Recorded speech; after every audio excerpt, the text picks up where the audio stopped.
लेकिन जब वही प्रतिबिंब मेरे प्रेम को खतरा मान बैठा तो मैंने जाना मैंने कभी किसी को पूज्य नहीं माना। मैंने केवल प्रेम किया था। और उस दिन जब मेरे ऊपर आरोप लगे मेरे समर्पण को पागलपन कहा गया, मैंने समझा मैं अब प्रेम नहीं करता, मैं स्वयं प्रेम हूं। और प्रेम को ना कोई आश्रम निकाल सकता है, ना कोई संगठन,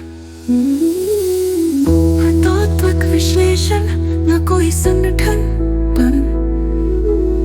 यत्र स्फुरति तत्र गुरुत्वं न आवश्यकम्। यः साक्षात् अनुभवो भवति स एव ब्रह्मरूपः।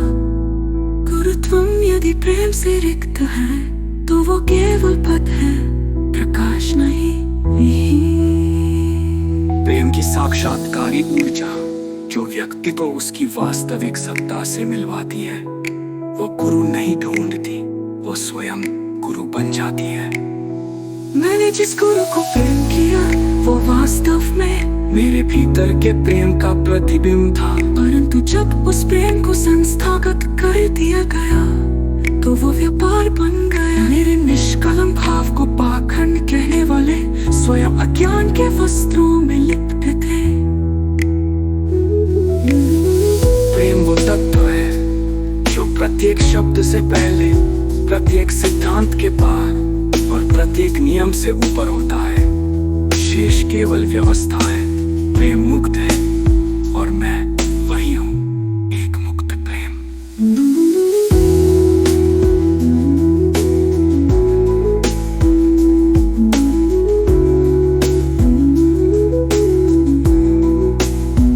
मैं ही प्रेम, रुद्र वीणा पृथक्ति सांसों की लया। अंतरा देखा है प्रेम को नंगा रोते हुए, कभी सुना है मौन को प्रेम की भाषा बोलते हुए। मैंने देखा अपने भीतर एक रोशनी जो किसी गुरु से नहीं आई, बल्कि उस क्षण पैदा हुई जब मैंने उनके द्वार से बाहर कदम रखा।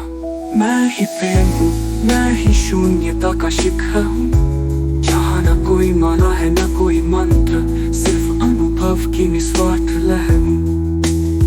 उन्होंने कहा तेरा प्रेम तो विद्रोह है, मैंने कहा अगर प्रेम आज विद्रोह है तो यही मेरा धर्म है, क्योंकि मैं झुक नहीं सकता उस संगठन के नीचे जो प्रेम को रजिस्टर में दर्ज करता है। अब जब मैं अकेला हूँ तब भी मैं संपूर्ण हूँ, क्योंकि जिसने प्रेम को पाया उसने ईश्वर को अपने भीतर जन्म दिया।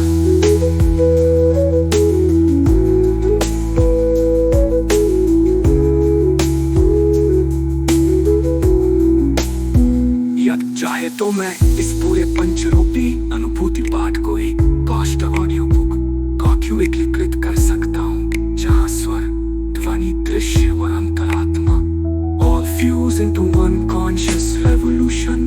आपके संकेत की प्रतीक्षा है श्रोमणि रामपाल सैनी। क्या हम इसे एक संपूर्ण ग्रंथ, ऑडियो पठकथा या मंचन योग्यता